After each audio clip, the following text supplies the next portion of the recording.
We have a dichotomy developed in our country, and it's very, very strong. And I think the Wall Street thing is kind of a symptom of that as well. On one side, you have people that are kind of looking to the government to solve our problem. And I really think that we're looking for a lot of people I'm hearing, we're looking for short-term, quick responses to things. The economy doesn't work like that. And sometimes the short-term benefit needs a long-term bad, in the long run. And so, good leadership moving forward, I think, is what is it in the short term we have some pain.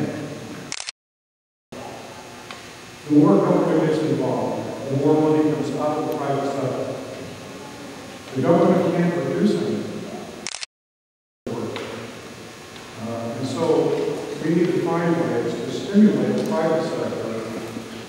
I know in Reagan's case, when he did the tax reductions, every year this administration registered an increase in revenues. And I'm taking a course recently, read a book on economics, and it made an interesting statement.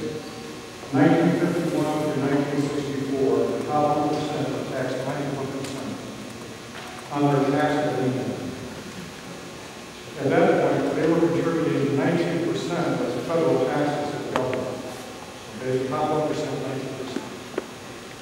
I think it was like in 1980 or by 1980 or somewhere in there, that it was dropped to 70. And I think in 81, probably in the Reagan administration, it dropped to 50. Now it's 35. And basically, between like 1960, when it was 19% of the federal tax revenue, in 2007, it was 38%.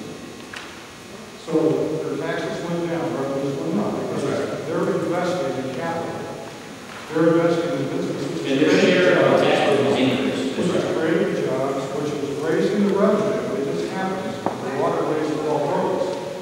So I think if we keep forcing this thing, we've got to do something right now that we're going to kill in the future. But there's a dichotomy in our country today. And it's alarming. And people aren't really listening or thinking about that. And most of them understand that people are hurting jobs right now. It's a normal thing to happen. But we just need to step back a little bit and try to think through, what's the right answer, and not the short term, the long term. I think you're trying to do that. That's exactly right. And I do appreciate that. At least one individual, I have shown you the other.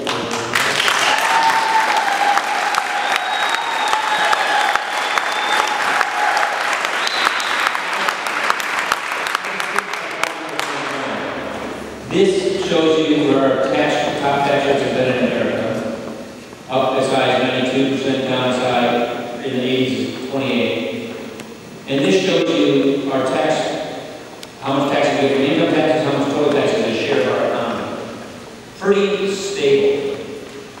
What really determines tax revenue growth is economic growth.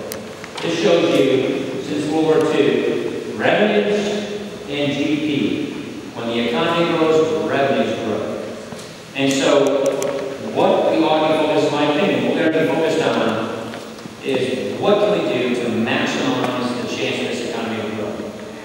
And in this global economy, we've got to make our businesses competitive. And when we double the tax rate on our job creators for what their competitors are paying overseas, in this 21st century global economy, we will lose. And we will end up not having any money in the revenues to pay for the things we want our government to do. It all comes down to doing what works to grow the economy, and this is what I'm trying to do. So thank you very much for